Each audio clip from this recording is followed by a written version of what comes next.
Today on the hashtag Blackout Podcast, we look at women on film with lights out and hand lotion because our hands get ashy. We welcome in a very special guest and give her 10 shots to the dome. Then we talk about Ghostbusters. We talk about women in comedy, film, and entertainment, pop culture, and nerd news, and answer some would you rather questions. All this and more on today's episode of the hashtag Blackout Podcast. Pew, pew, pew, pew. Are you listening? Damn.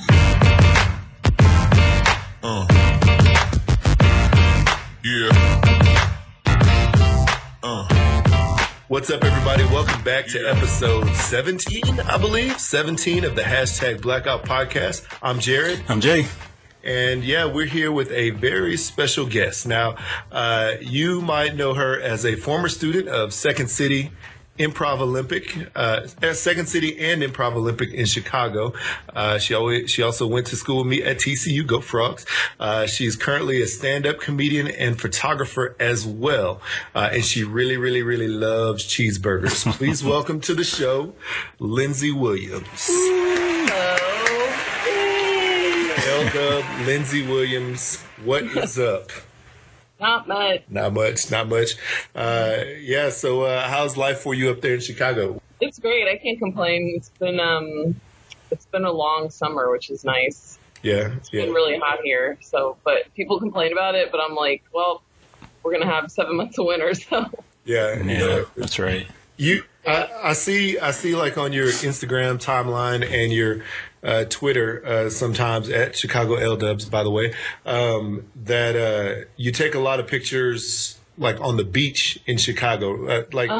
Describe the beach in Chicago. That just doesn't make sense to me. Yeah, I think people that aren't from here are sort of confused by that. Like, they don't get it. They're like, it's not a beach because it's like a city, but it's literally right on the lake. But the thing about the lake is, it's like, it looks like a tiny ocean because it's 100 feet wide, 100 miles wide and 300 miles long. It's 100 miles wide? Are you serious? That's crazy. Yeah. So it's huge. So you can't see anything when you look at it. So it looks like an ocean, but the beaches are spread out from downtown all the way up along like the North Shore. So it goes for, I would say in the city of Chicago, like from downtown up to Evanston, which is the next town up. That's like, 12 miles of beaches. Wow. And then it's like by downtown, it's kind of like the younger people and it's a little louder, more crowded. And further north you go, it's less crowded, more families, or there's like a gay beach north of me where I'm not even joking. It's just like a ton of like oiled up men in Speedos, and that's like their little place. And then like the other side of that beach is where all the families are. That's great. I could just like imagine a bunch of like oiled up Speedo dudes running by like families with like little kids and with floaties on. You know what I'm saying? Yeah. It's just a weird combination. Wow. You'll have to take a picture of that. I know, I do. Yeah, there's a lot of pretty beaches here. It's pretty gorgeous in the summer. Yeah. My friend took me up to one of the beaches. It's called Hollywood Beach. And so I usually go like to the left when we walk out there. And then one day he's like, well, let's go this way. And so he went towards the right and we're walking together and I didn't think anything about it. But then all of a sudden, all I see are men in Speedos and he's gay. And I was like, oh, okay, I get it. And he was like, let's just lay here. That's hilarious. What the heck is that about? You're like, nah, I think I'm good. Yeah, well, I guess you didn't really have anybody hit on you over there. So. Yeah, that's the nice part about it. Wow, that's amazing. Now, let's see. Okay, so we know that you, I guess, are a stand-up comedian, and you do improv. Do you still have an improv show up there? Yeah, I'm on a team called Cop Squad. We've been together for like 5 years now, I think, and we perform at this tiny little theater called The Playground, but it's at the point now where we all have other stuff going on, so we only have like 2 shows a month. Yeah. But then I do a lot of like solo stuff, so like characters, and I have a solo show that I do every now and then. Yeah. But yeah, that's about it. Very cool. Very cool. All right, so Cop Squad, do you guys delve into social issues like South Park-ish? No, I mean, since it's all improvised, it's just we usually just get a suggestion from the audience and then figure out a form beforehand, whether it's like we just start with a group scene with all of us, and then after that somebody will edit and we'll just do, whatever happens. It's pretty just like free form, but the funny thing about improv is I feel like whenever we're at the theater and we're backstage before the show and we're talking about something, that usually, whatever we're talking about usually seems to seep into the show, which is always fun. I'm trying to think of an example. Depending on the situation. Yeah, like I think I told a story once about how I played basketball and I was for like when I was in middle school and I was horrible at it and I like scored a basket for the other team and we were talking about that before the show, and then somebody started a scene where a coach was like, all the team was like great except for people like pointed me out and he's like, Lindsay, just sit down to the side, and I'm like, no, I got this. And I'm just like randomly throwing the ball all over the place. So that's great. That's awesome. Yeah. Wow, that's nice. All right, cool. Well, we just want to definitely welcome you to the show and thank you very much for being on the show with us today. Yes, definitely. We'll definitely let you plug some stuff later on. Now, Jay, how has your week been in Texas?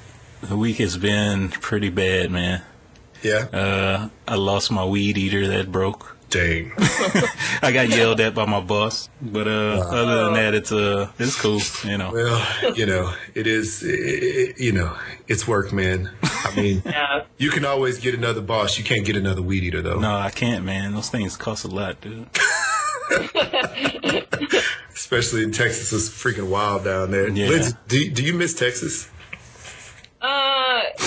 No, not really. I miss Fort Worth a little bit sometimes, but yeah, I don't know. I never really. I guess I didn't like Dallas because I'm from Dallas, and yeah, I think it's still trying to figure out what it wants to be. That's you're on the perfect show because neither me nor Jay like Dallas. We hate the Cowboys. Hated growing up there. I don't know, and especially because I grew up part of the time in Highland Park. Yeah, such a bubble, and I just didn't fit in there at all. And yeah, I understand you. Yeah, I mean, I would say more specifically, we don't like the Cowboys, but I mean, I don't mind going to Dallas. I just don't like the Cowboys, especially me neither. Jerry's. People here don't understand that. They're like, they think I'm from Texas, and I have all this Texas pride, and I'm like, not really. I don't like the Cowboys. I'm not a Longhorns fan. Right? Exactly. Yeah. That's so funny. So where I live right here, that's the first question people ask me. They don't even have a football team up here in Utah, and they're like, so you Cowboys fan? I'm like, no. I hate the Cowboys, like with the passion. I'm a Giants fan first and a Texans fan on the low key. So, and so, that's always the first thing. They're like, and then they find out I went to TCU. So they're like, well, obviously you don't like Texas. I'm like, no, I don't like University of Texas. But I hate Baylor more than either. Either of them. But it's just funny because a couple of my coworkers are from Dallas, and they've lived up here, I don't know, maybe 10, 20 years, I don't know, and they're big Cowboys fans. They're actually, probably going to go to a couple games maybe this year, and so when I told them that I was, a Giants fan, they were like, we might have to fire you right now. Like, that's jacked up. That's jacked up. I was like, wait till after the season's over, at least, till after we beat you guys. So, so that's cool. Well, I do miss Fort Worth, like you said. I miss my cuz that lives down there, of course, and then I miss my family back in Houston. But, it's all right up here. I guess wintertime is pretty cold, but I like the snow. So, whatever. Do you like living up there? To a point. Yeah. To a point. There's certain things I do and don't like. I mean, there's like zero diversity comparatively. Oh, yeah. It's whatever. I mean, I'm the type of person where I can be in just about any situation and make it, So it's whatever. The family likes it, so it's all right now. Whatever. Yeah. All right. Well, yeah. My week this week was pretty crazy. Just a crazy week at work, and then let's see here. But on the good side, I'm going to Salt Lake City Comic-Con next week. So my son and I are trying to figure out what we're going to cosplay as. Let's see. And then also next Saturday, which should be the Saturday right after this show drops, is the start of college football season, the official start of college football season. And our TCU Horned Frogs get to start. Jay's Louisiana Lafayette Raging Cajuns get to start. Yeah, man, it'll be good. It'll be a good thing for football to start as again. As far as Comic-Con, like last year, my son was Captain America. My daughter was Elsa from Frozen, and I was a big strip of bacon. And so I'm really You got to bring it back. Yeah, I'm thinking about bringing it back. Well, Jackson wants to be a Minecraft character, so we're trying to build his costume, right now. And then maybe he's going to be, I don't know what they call him, Enderman, or I don't know. Minecraft is foreign to me right now. I feel like an old person when I watch him play Minecraft because I have no clue what it's about. But yeah, he wants to be a Minecraft character, and then I'll probably be a slice of bacon. So if you're at Salt Lake Comic-Con and you see a big slice of bacon and a Minecraft character, like a short mini Minecraft character, come say what's up, because that'll be me. So yeah, but I'm excited to go. I saw everyone dressed up in random costumes last year. I didn't really get to go to any of the meet and greets, but it was cool. This year, though, William Shatner's going to be there. The Fonz will be there. Oh. Yondu will be there. I think Lou Ferrigno's going to be there. So that's cool. So yeah, it's going to be quite a few cool cats there this year. So good. Yeah, man. So good deal. Well, welcome Lindsay to the show, and glad to hear about everyone's week. Now we're going to go ahead and do a couple shout outs. If anybody has shout outs right now, you could definitely shout out anybody you want, Instagram, Twitter, Facebook, wherever. Jay, do you have any shout outs? Unfortunately, I've been completely dead off of social media this week.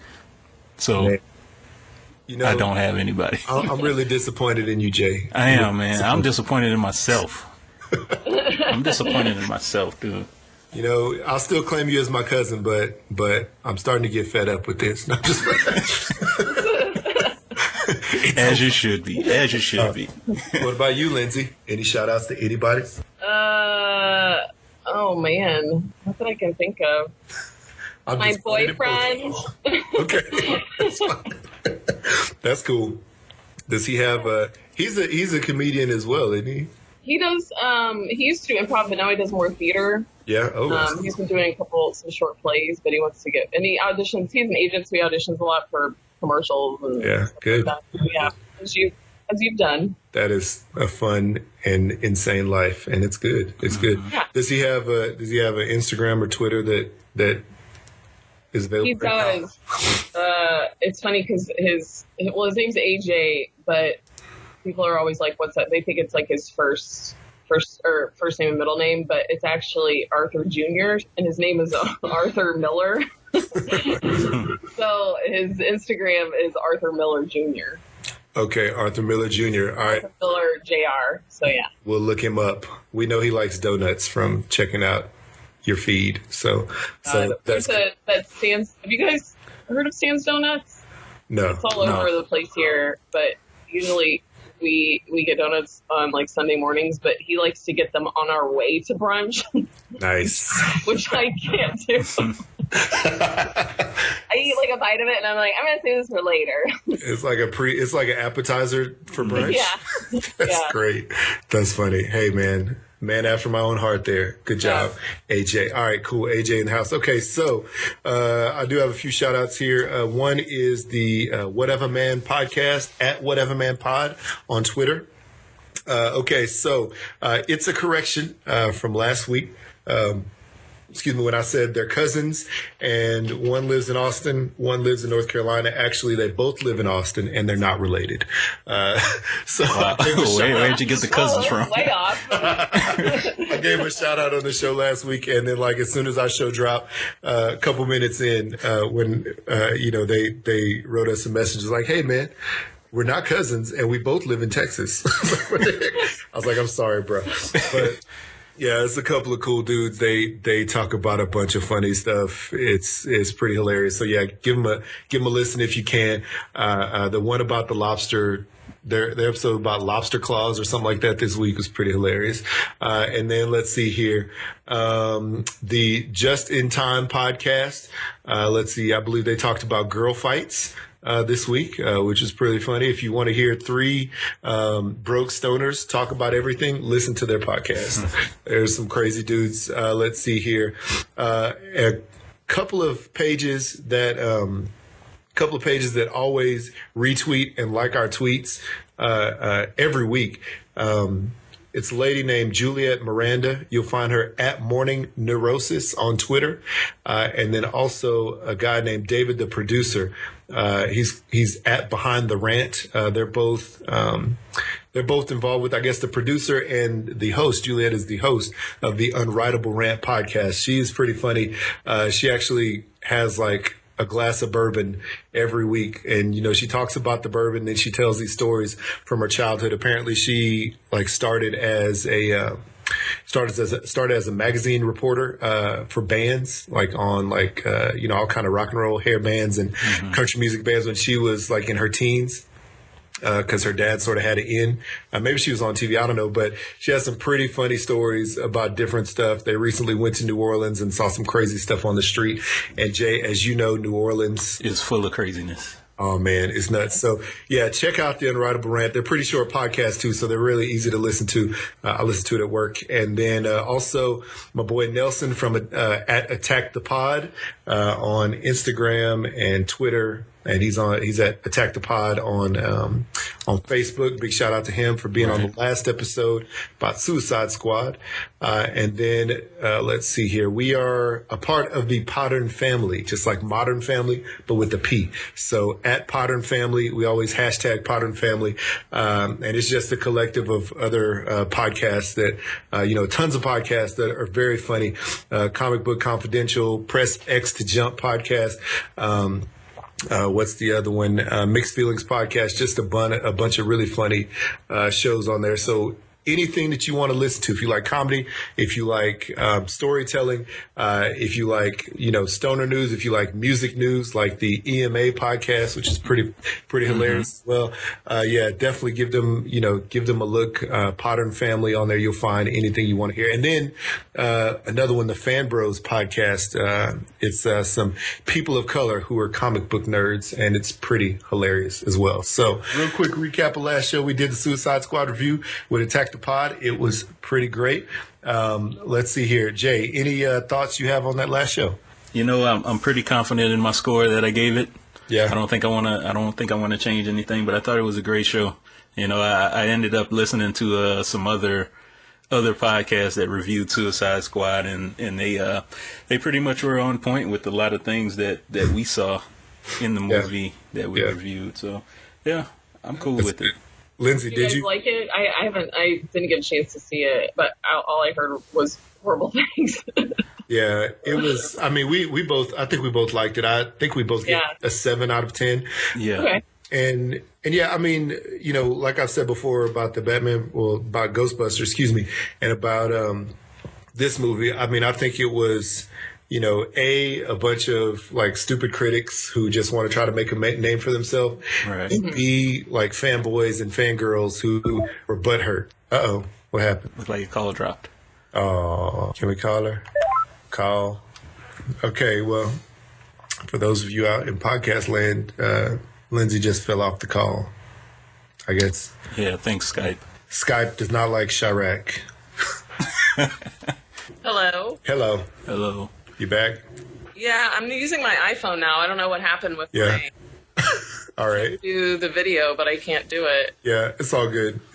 Well, Oh, well. All right, cool. So you're back. So, yeah, I don't know what the last thing you heard was, but yeah, I think it's a lot of fanboys, fangirls who got butthurt, by stuff not being the way that they remember it.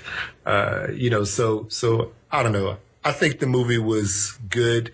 I think we both sort of thought that the Suicide Squad had some holes here and there. But overall, there were quite a few great characters in the movie, and then a couple that shouldn't have been there, like Jack Courtney. Not Jack, well, maybe Jack Courtney, but his character. His character. Yeah, his character. And of course, I don't like Ben Affleck. So you could replace that Batman with a gerbil, and he probably would have been. So, Jay, is that about accurate? What you think? Yeah, and I'll have to say I probably will buy it. Oh, I'll buy it. Sure. Yeah, when it comes out, because I'm sure there's going to be a ton of deleted scenes like everybody was upset about. So yeah, I thought it was definitely worth the money, worth the watch. Yeah, I think they said there's something like 20 some odd deleted scenes that should have been in the movie. So. Oh wow. So yeah. So are you gonna? You think you guys will Redbox that, Lindsay? Yeah, I think so. The dollar cinema, maybe.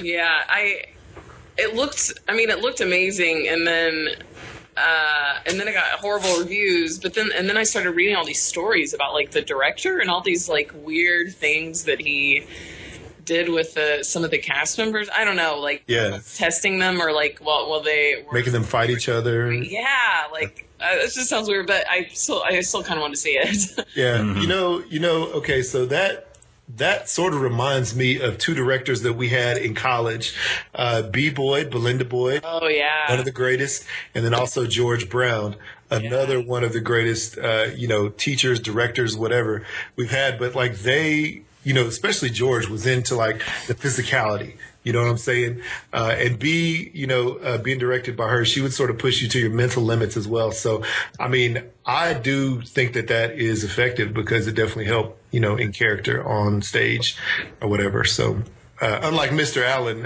who was Richard Allen, who was a writer, director, teacher, and is he still on As the World Turns or Days of Our Lives? I can't remember. But I don't know. I don't think so. Yeah, he was more on the opposite end of the spectrum. He was very, he's very great about, teaching you and telling you what you're supposed to do, within the scene, giving you a motivation, if you will. But he didn't try to push you to the edge where you're about to kill somebody because he was just be funny. Oh, the old days. Okay, cool. Well, that was a good little chat about Suicide Squad. If you guys have a chance, go back, listen to episode 16 of that or any of the rest of our episodes, which you can find, SoundCloud, iTunes, Stitcher, Google Play, and then our blog, which we haven't updated that one yet, but it'll be on there by the time this drops. So, okay, so now we get into our quick hits or Blerd Geek news topics, pop culture topics of the week.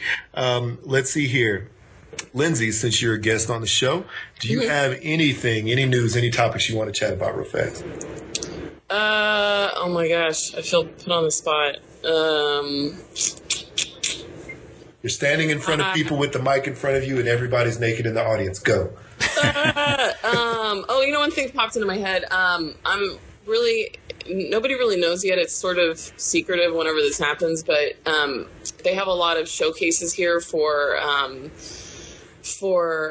Saturday Night Live, and so a lot of people I know have been auditioning, and I'd say like it happens every few years because like right now Chicago people that I know on SNL are Cecily Strong, Vanessa Bayer, Adie Bryant, and then a couple writers, Katie Rich and this guy Tim. But sweet.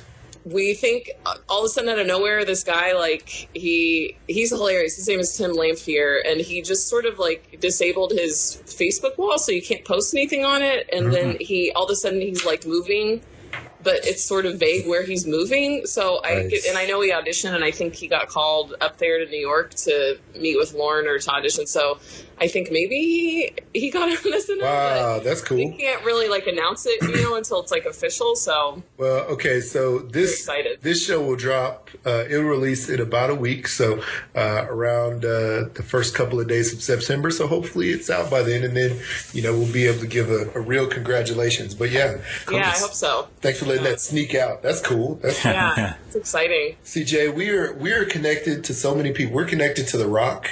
Yeah. Or was it Vin Diesel? Vin Diesel, sorry, my bad. I guess through The Rock we're connected to Vin Diesel, and we're now connected to Lorne Michaels and Saturday Night Live through, more degrees of Kevin Bacon separation. So that is cool. That's cool. Awesome. That's Jay, great. do you have any topics? Well, I got a couple they both pretty much tie into today's topic. Yeah. And they're both dealing with the comic book genre. So first off, I think we could all agree that Batman versus Superman was a letdown. Man. Yeah. Did you even see it, Lindsay? No, I'm gonna. It's on iTunes, so I'm gonna rent it soon. But hey, you know what? You rent that for $1 only. That's it. Yeah. If it's more than $1, I hated Man of Steel. Like, I couldn't be more disappointed in the movie. So I knew that this was going to be horrible. I didn't think Man of Steel was all that bad. I just thought this was just beyond atrocious. Yeah, it was. I'll definitely see it. But within that Batman and Superman, there was a little shining light, and that was the introduction of Gal Gadot as Wonder Woman. Yeah. She's so. Now, Lindsay, growing up, were you a Wonder Woman fan, or are you?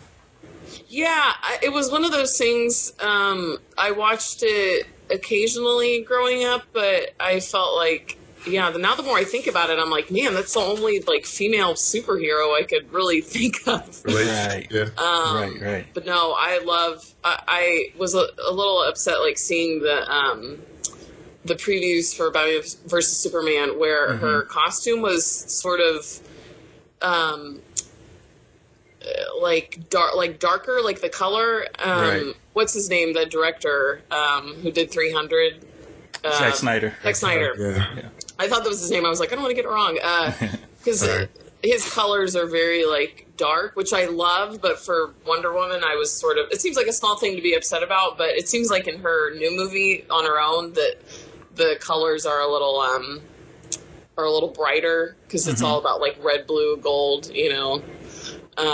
But yeah, I feel like from the looks of it, it looks like they cast it pretty perfectly.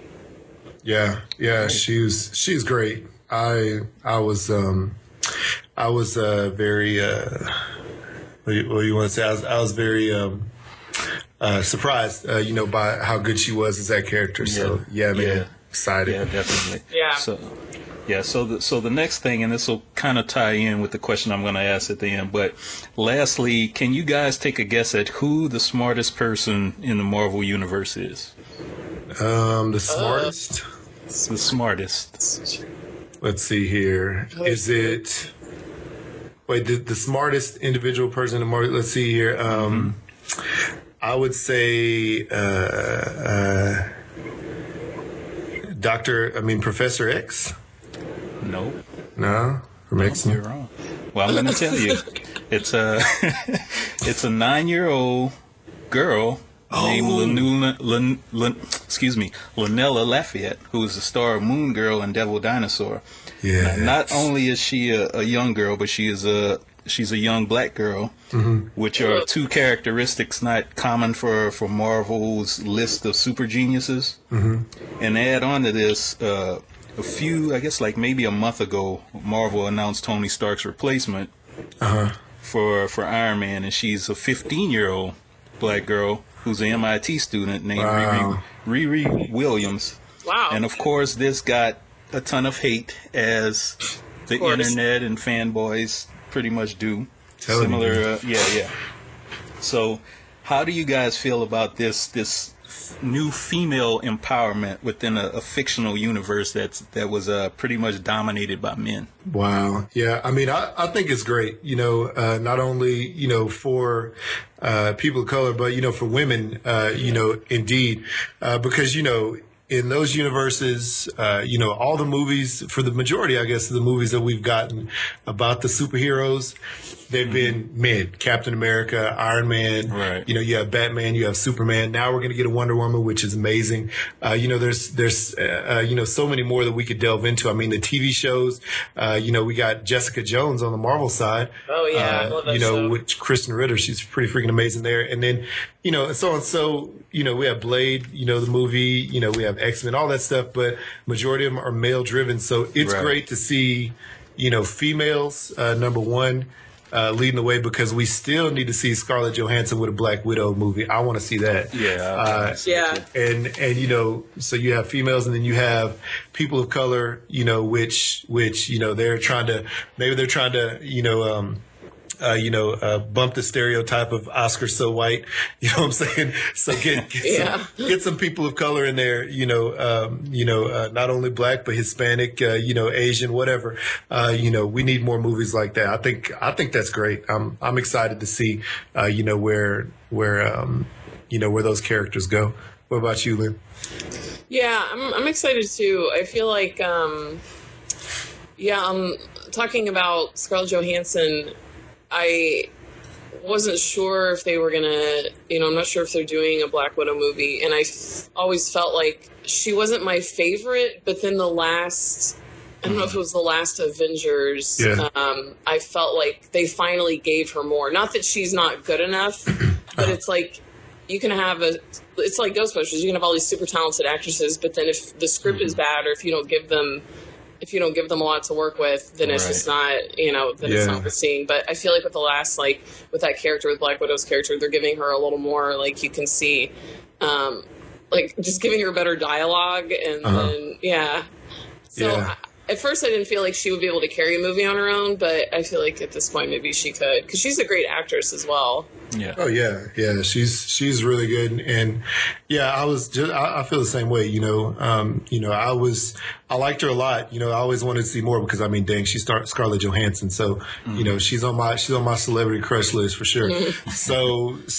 But they hadn't given her enough, and there's people out there who want to see more. And finally, in Ultron, we got to see some of her backstory. Man, I would be really excited to see her in a movie. The way that Uma Thurman, portrayed the character in Kill Bill 1 and 2, I think ScarJo could, knock it out the park just like that. So I would love to see that. And I'm happy to see that they're infusing more females. They should. Yeah, yes. Definitely. They should. That's cool. Was that it? That's my two. That's cool. Okay. Okay, that's quick. All right. So, okay. Well, I guess connecting with Marvel, connecting with the Marvel comic books, and Black Widow, one character that she was prominent on one of the films. Wait, what? One character's film that she was prominent on was Captain America: The Winter Soldier. Captain America, Steve Rogers, is no longer going to be Captain America in the Marvel Cinematic Universe. That's according to the Russo brothers, who wrote and directed the movie. So I guess they sort of said, at the end of this latest movie, Captain America: Civil War. Have you seen it, Lindsay? I have. I loved it. Yeah, good. Yeah, so near the end, when he fights Iron Man, Tony Stark, and eventually he throws down his shield and says, "Not my shield anymore," or "It's not my shield anyway," something like that, and he walks off, sort of goes rogue. They say basically that was the moment where he dropped the mantle of Captain America. He sort of dropped that as a job, if you will, and sort of took on a more, personal role, with his personal choice, not to join up and team up, with the guys who are signing on with the government. So since Cap is maybe necessarily not going to be there, Thanos is going to be coming, the big purple guy, whatever you want to call him, in Infinity War. Let's see here. So he's going to be on hiatus. So who should the new Captain America be? We know who it is in the comics, which is Falcon. So who do you guys think should be the new stand-in for Captain America? Should it be him or somebody else? That's a tough question. Yeah. Wow, because I don't know. I don't think Falcon, I guess in the movies, actually felt like he was that big of a guy to take on that kind of role. Yeah. I don't know. That's a tough one. Yeah. I'm trying to think who could actually pick up that role as a leader within that group. Yeah. What do you think, Lindsay? Do you have anybody that you could think could be like a combo of who they are? That is a tough question. Yeah. I don't know. I've seen I've seen some I guess some tweets about it, and people are up in arms. The fangirls and fanboys. Of course, they all cried about it, and they're mad at Marvel. They're like, why Marvel? Why? And then there's somebody who's called at Winter Soldier. Let's see, at Winter Soldier WIN. He made like a picture of a house on his Instagram. It says, "In this house, Steve Rogers will always be Captain America in MCU." Just sort of like people in church saying, "This house will serve God." Let's see here. What else? There's another one that says it's at Ginger Jabba. If anyone is going to replace Steve as captain in the MCU, it'll be let it be Winter Soldier, just so Marvel will release a new comic book series of him. And then there's actually some polls out there where they have Bucky Barnes, who is the Winter Soldier, and they have Sam Wilson, who is Falcon, as two choices, and then one choice is none. And Bucky Barnes, is leading the way. Far and away the Winter Soldier. So people want to see a Winter Soldier Captain America. I mean, I think that would be cool. I think it would be great to sort of go with the comic book. But yeah, like you said, Jay, like Falcon in the movies never seemed like he was really like trying to take a leader role. You know what I'm saying? Right. He just seemed like, a good second fiddle, if you will. So, but unless they do like some type of,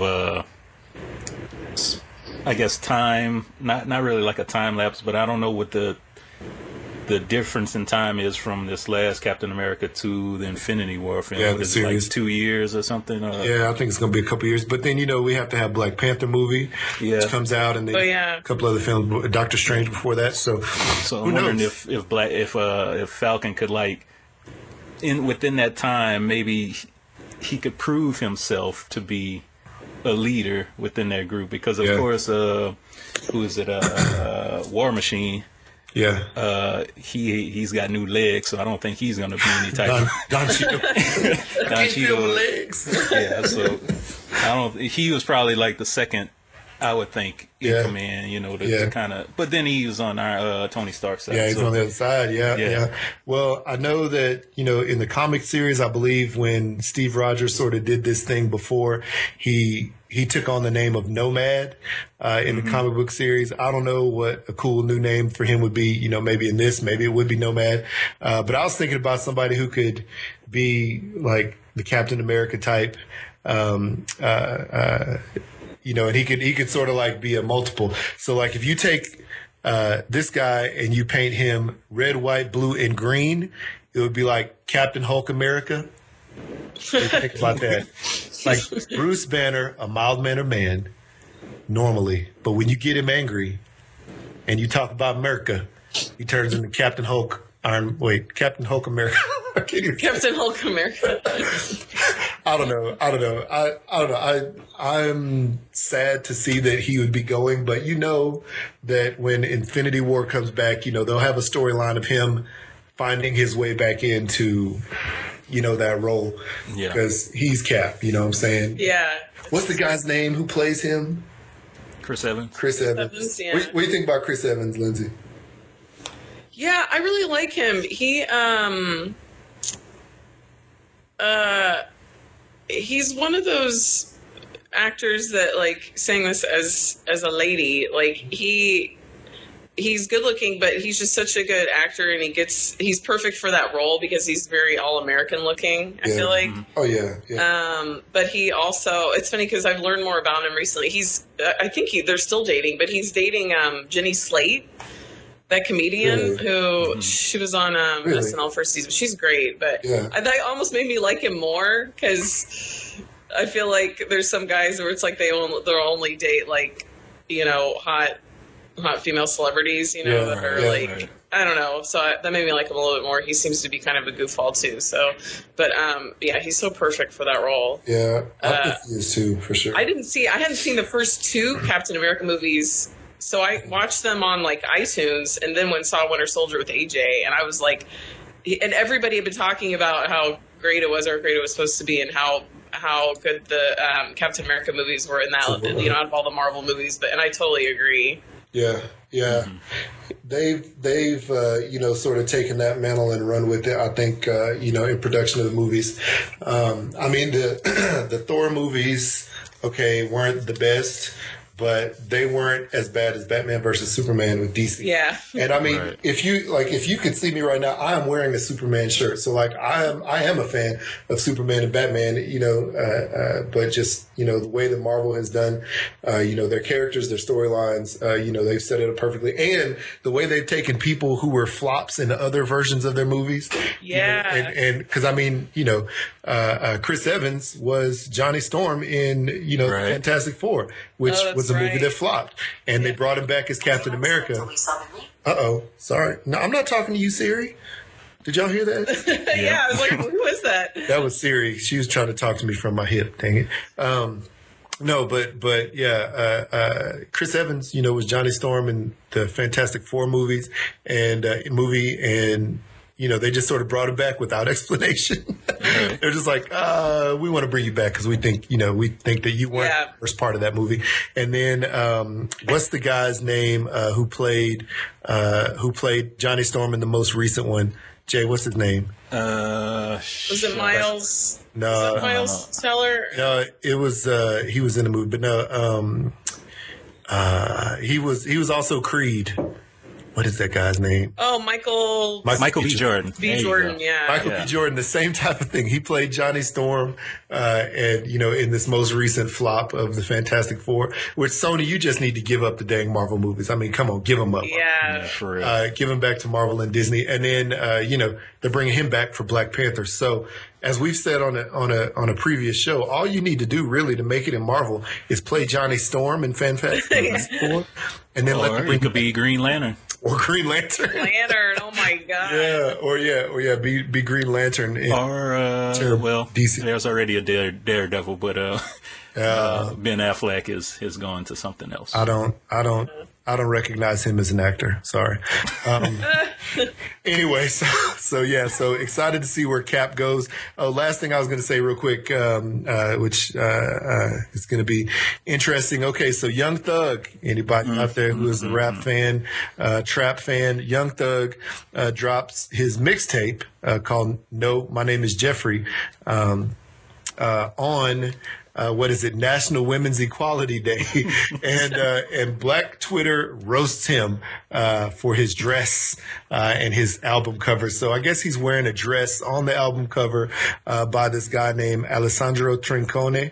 He was a participant on V-Files Crowdsourced season 7, and I guess, you know, where they are fashion designers or whatever. And it's a really good looking, you know, periwinkle, whatever you want to call it, purple and white dress, sort of like anime style, really, it looks like. Yeah.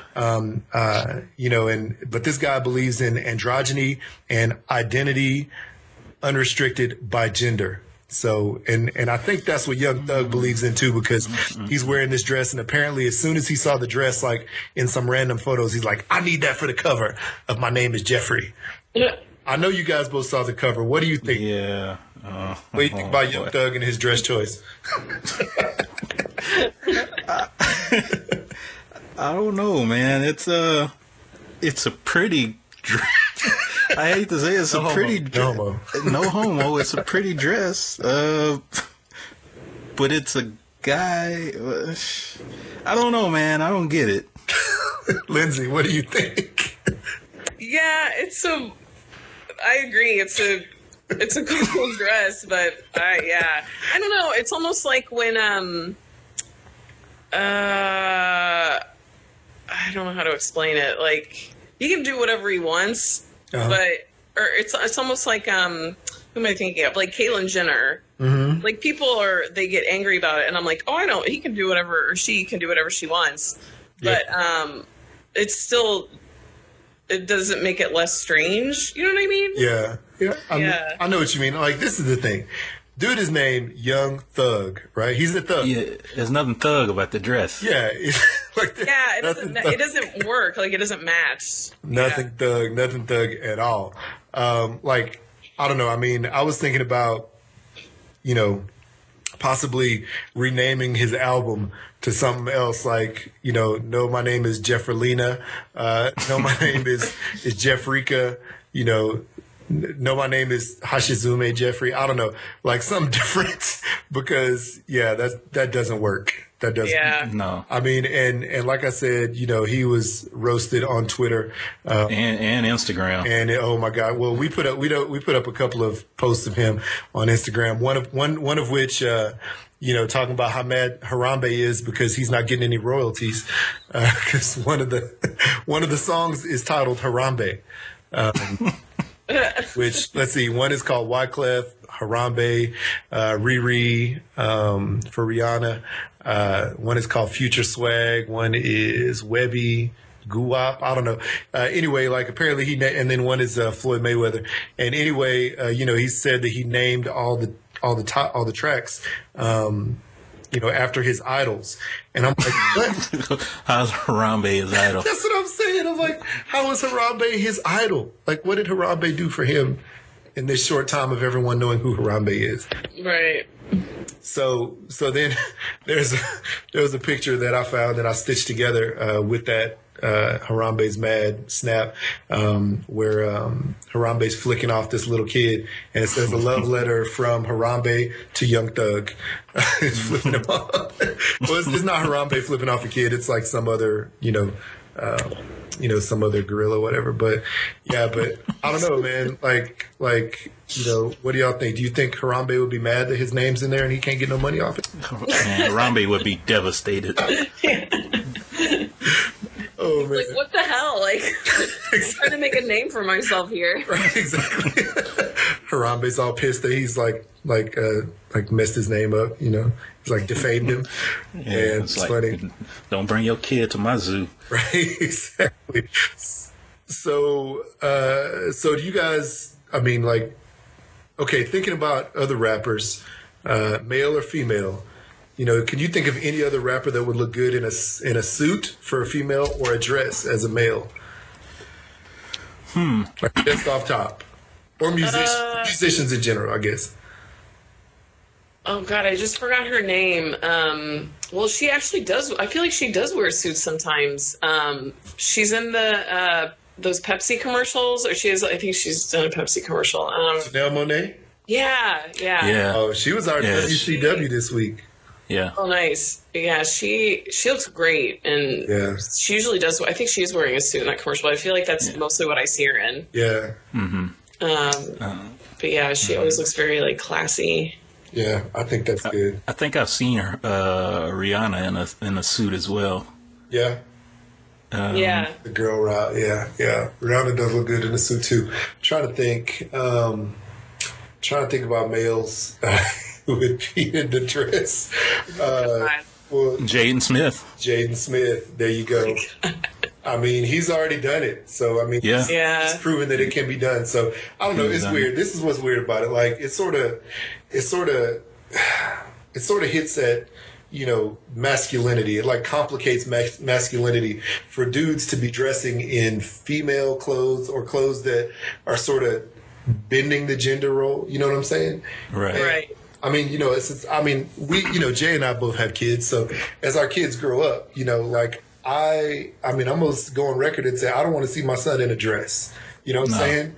Like, and my son, the way he is, he probably wouldn't wear one. You know what I'm saying? Like that would gross him out. But, you know, I don't know. It's weird. And I mean, you know, I do love everyone of every culture, you know, and orientation, if you will, just because, you know, we're all God's people and I ain't judging nobody. But, you know, it just does, I think it hurts, you know, masculinity, if you will. Like, do you guys think it complicates masculinity at all? seeing people like this? I think if it's in the public, like constantly, like in the media constantly, Yeah. I think people could, I guess, complicate things like as far as masculine, especially if your kids are seeing this on TV. They might end up thinking something else. Their brains aren't really adjusted to how this world is, I guess, operated, if you will, if you want to say that. Yeah, that makes sense. Yeah, it's I guess it's for me, I feel like it's different. I mean, obviously, because the whole masculine part of it, I'm like, hey, do whatever you want. But it's also funny, like living in a city where there's such a huge gay population, and there's a lot of like if you go to Boys Town, which is a popular like area for gay men, mostly like younger gay men, but like there's a lot of guys that may walk around in drag or whatever, wear makeup, and but then it's funny because then a couple blocks away is Wrigley Field, where That's crazy. so it's very strange, but everybody seems to like sort of coexist. But that's part of like living in a city like this, is if you're going to live in the city with kids, then they sort of have to see it all the time and get used to it. But yeah, it kind of depends on where you live, or as long as you're not telling your kids that it's, wrong, but it's also got to be confusing for boys, like you said. If you have a son who's seeing this and he's got to go through the thought process of like, oh, it's okay, but like not, but I wouldn't want to do that, but I also have to accept that it's okay for other people to do that. I mean, that sort of touches on an even bigger topic of like kids nowadays and dating. Like, I mean, we're all speaking to kids. Who was that? Sorry, that was Eli. Oh, Eli, he's so funny. Yeah, speaking to kids, but I mean, this also, is probably on an even longer show, bigger show about kids nowadays and dating and how it's changed. I mean, we're all in our 30s, mid 30s up. So, dating for us, we didn't have to worry about social media, really taking a toll, on our relationships, other than like AOL Instant Messenger, and maybe Facebook, I guess. Then, but now there's Twitter, there's Snapchat, is more prevalent. There's Instagram, which, that's how people are like catfishing people, and girls are dressing as guys are dressing as girls. And it's just sort of hard for like going forward for kids. Like I worry about the way my kids are going to find, love eventually. Like I'm not worried about it, but I'm like, it's just crazy because it's not the same. You have too many people masking what they actually are. Correct. You know what I'm saying? That's right. It's just weird. I mean, whatever they do in life, that's their life. But it's just weird. I feel so bad for kids growing up today because with all the technology, I'm so glad that we didn't grow up with cell phones or computers until I was like maybe in high school or college. Yeah, for sure. Yeah. I mean, in college, I mean, like I said, all I had was like AOL Instant Messenger, and there was something else. I can't remember what it was called. There was another Instant Messenger, but that was it. I didn't even think you could send pictures on AOL. I have friends that are my age. I mean, I'm 37, and they're trying to date online, and it's just the worst. I tried it a couple times, and then literally, my boyfriend and I, we've known each other for like 7 or 8 years through improv stuff, but we literally ran into each other on the street. And then like sort of reconnected, and then basically fell in love. So it's like oh, okay, this can happen. That's like all of those sappy chick flicks. I know, that you love to watch. So cheesy. I hate telling people that because they're like, oh. Yeah, exactly. Exactly. All right. But it's nice to know that it still happens because online dating is just the worst. Yeah. I know my wife said that she tried that for a short time and she didn't like it. I mean, I remember before I met her, like I decided for myself, I was like, I'm about to hoe around. We're about to make this happen. And then like, no longer than, like a week after I made that decision in my head, I ran into Mikkel. What's up, Mikkel? That's right. Shout out to Mikkel in Houston, 4.5 hours away from where I lived at that moment. And then, she eventually hooked me up with my wife and sort of met randomly, with a blind date. And I know Jay, he and his wife got together. They knew each other in college, right? Yeah, we've been knowing each other since 2001. Yeah. And we were just friends like forever. You say she just a friend. Yep. And then after we graduated college and we started dating, it was just like spontaneous. Yeah. Yeah. Good. That's good. See, so it can happen, children. Yeah. It can happen. What do you guys think about Tinder? Swipe right, swipe left. Oh God. Yeah, it's crazy because I have a couple friends that are actually engaged that met through Tinder. Really? Yeah, Tinder seems to be like the better option right now, which is weird considering that it started off mostly as just like hooking up. But Right. I do have some friends that actually seem to like it better than other ones. I guess because it's more straightforward, it seems like, whereas like OkCupid or those other sites where it's like you've got this huge profile and you answer like 50 million questions and it's just, I feel like it's like, here's my picture, this is what I look like, and this is where I am, so let's meet up. Yeah, that's funny. Yeah, I think Tinder is funny because I heard, the Olympics just ended, and with Ryan Lochte's whole great saga, we love that. Anyway, the Olympics just ended in Rio, within the past couple weeks, and I heard that Tinder matches went up, like 50% in Brazil during that time. And it was so funny. So of course you just put two and two together and just know that all the athletes are hooking up.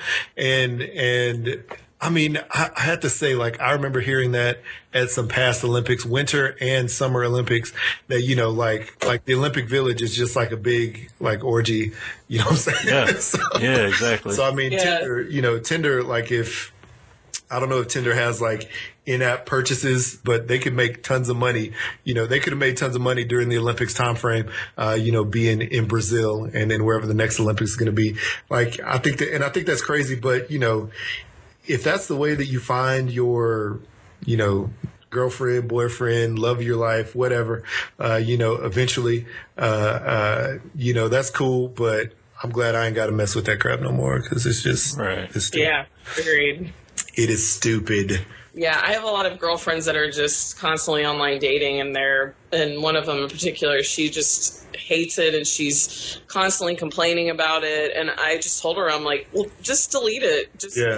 Just go buy a ticket and go see a band somewhere. And stop looking so hard. Yeah. Right. Girlfriend, whatever your name is, stop looking so hard. Oh my God, I had to unfollow her on Facebook. She was constant I'm single. Is this somebody that I know? No. Okay. No. Who are you thinking of? Did you not say? No, I'm not going to say. Okay. We have a bunch of mutual friends, haven't gone to school together. We have quite a few mutual friends, so there's a few that I was maybe thinking it was. We'll talk about that off air. Let's see here. Okay, so all right, great. That was some great quick hits. They were long hits this time, but it was some great fun topips. So now we're going to go into a new segment that we debuted on the last episode called 10 Shots to the Dome.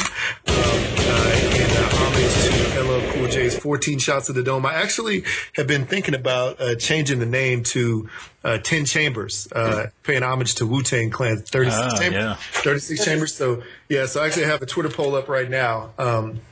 For the next few days, for the next couple days, seeing what we should change this segment to. And so far, 10 Shots to the Dome is still number one right now. So, so shout out to everybody who voted on that.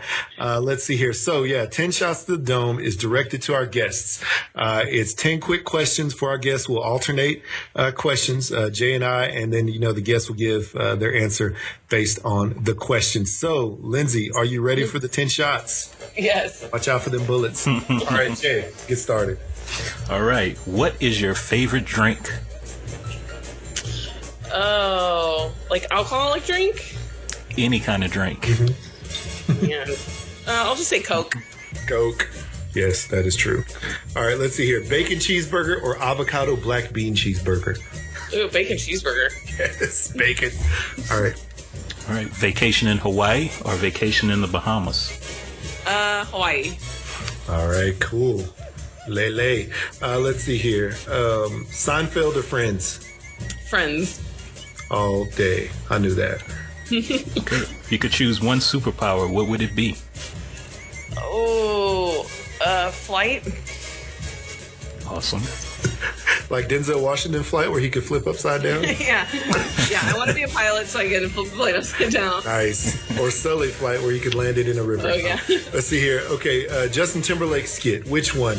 Omeleteville or Dick in a Box? Oh, Omeleteville. Oh, nobody ever gave you the Dick in the Box? No. AJ, get on that. We're calling you out. Oh my God. All right. Comedy club or dance club? Comedy club. All right.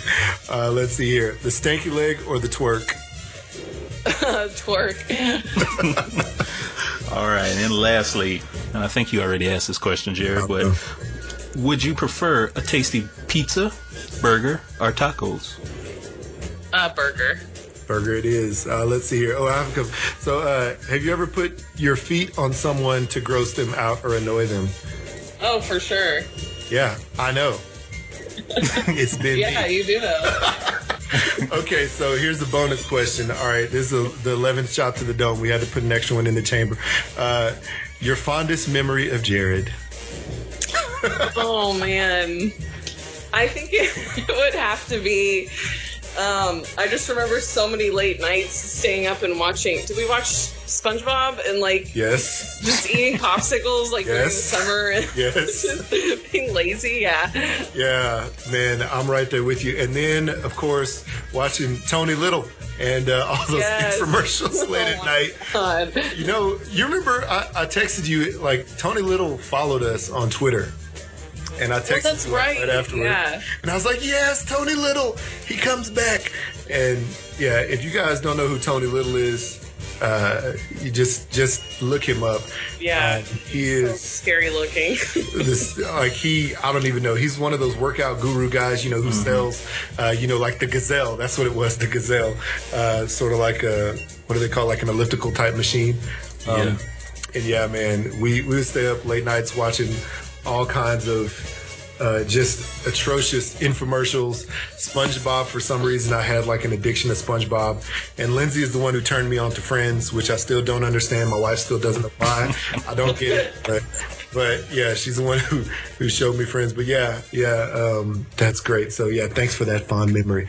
All right, cool. So that was 10 shots to the dome plus one. So thank you for answering those questions. Now we know that you really love cheeseburgers, Friends, you love comedy clubs where you can twerk and put feet on people. So yeah. So remember, AJ, put the dick in a box. I'm just playing. I'm sorry if that's out of line. Man. Tell him I'm sorry. Much love from a friend. Please tap your love box right now.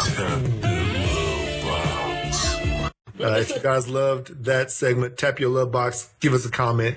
We'll give you a shout out. Thank you very much. Now, on to the quickish Ghostbusters review. So this Ghostbusters film is supposed to be a remake, reboot, if you will.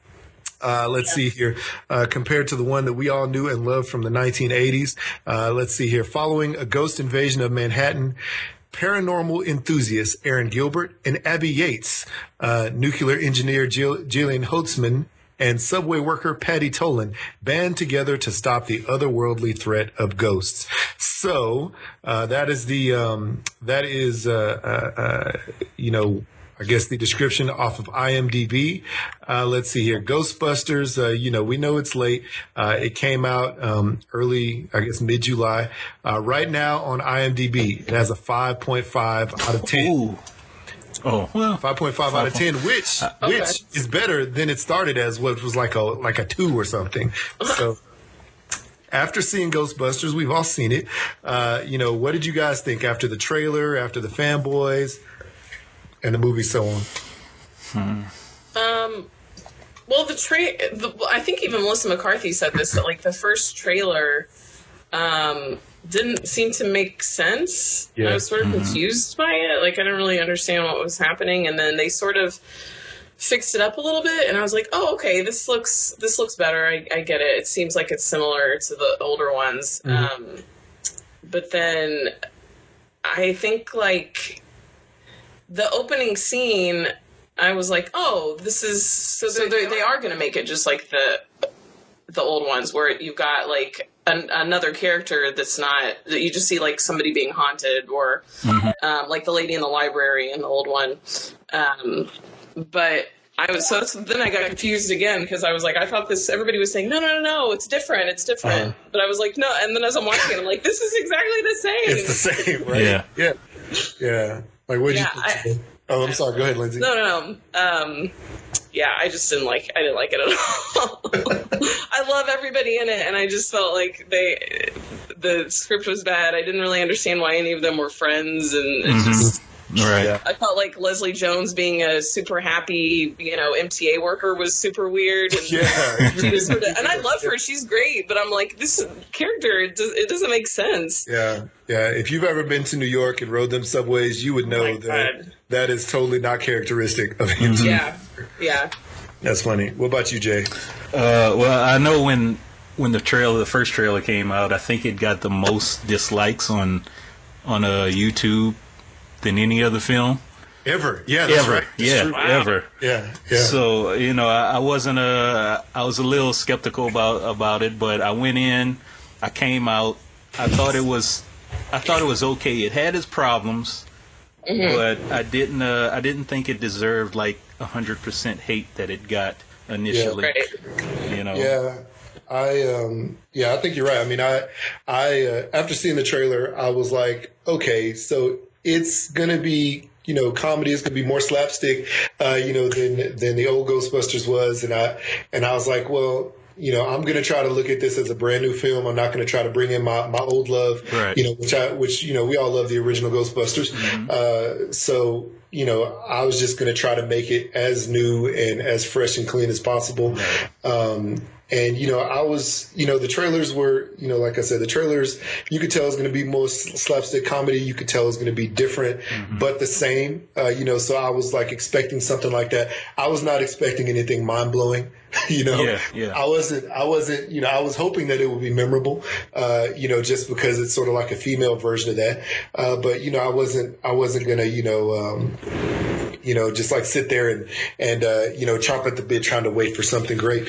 And I think that, after watching the film, I don't think it was as bad as the fanboys and critics made it out to be, but I don't think it was a 10 either. Right. I think it was not super amazing, but not super terrible. But I mean, I think, there's a lot of fanboys out there, boys and men in general, who hated on it because it was women in those roles. But, there have been 3 different versions of Ghostbuster women teams as comic book characters. So it is out there in the canon of the history of these, of this series of characters.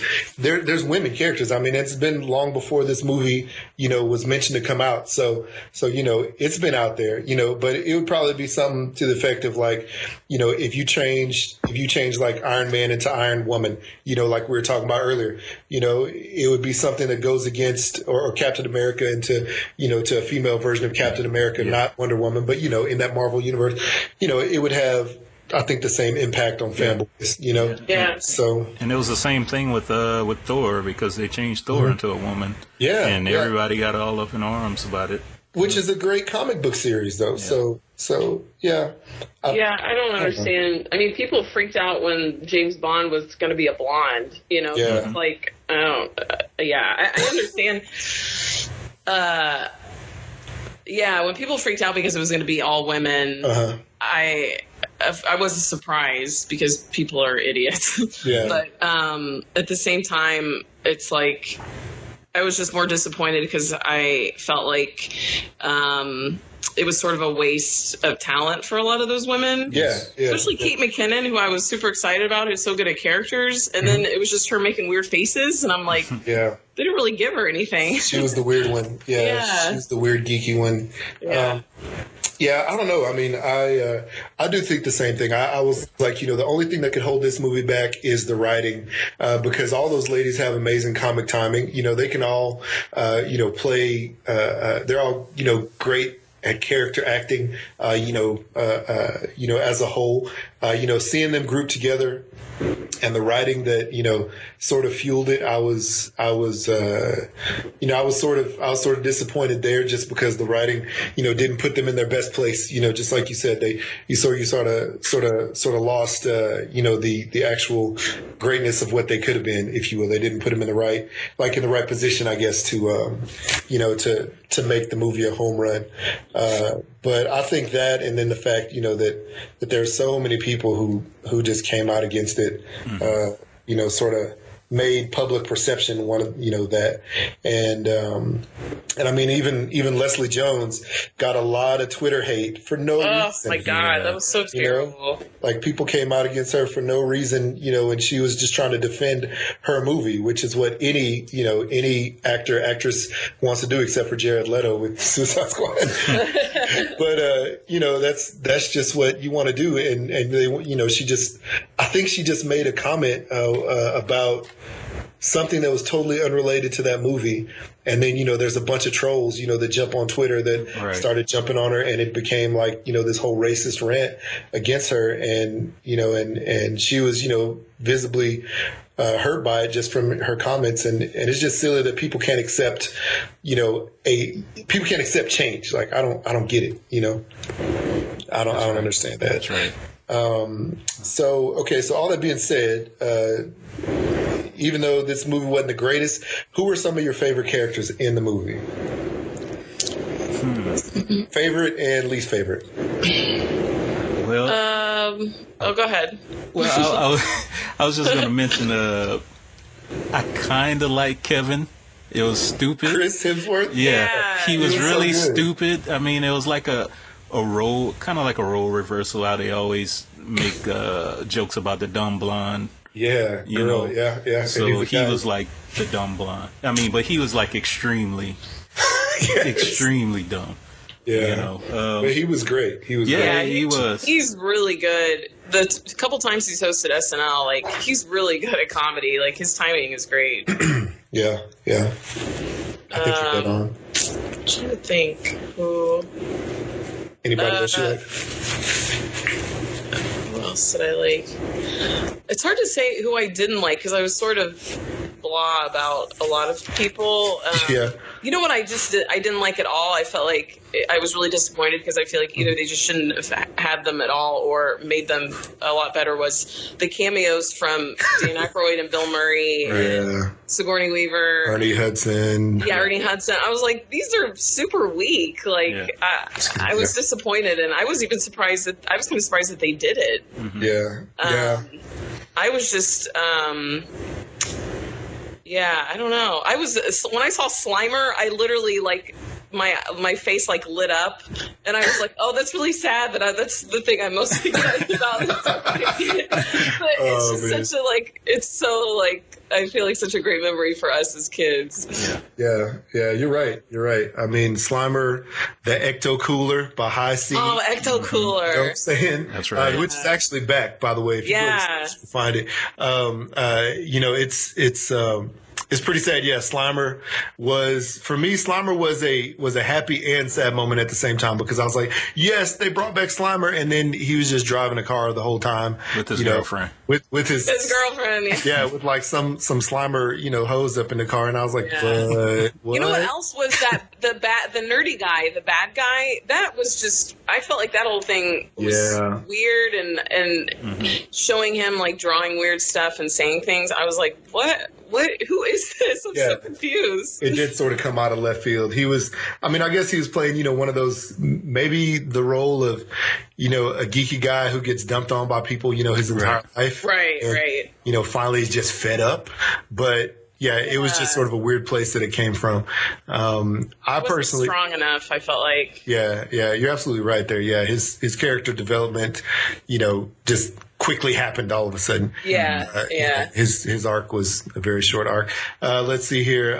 My favorite characters, even though, like we said earlier, it was uncharacteristic, Leslie Jones, going from the MTA worker to all of a sudden being, a part of their squad. I did like her, her role in there. I thought she, brought a little bit of comedy to it.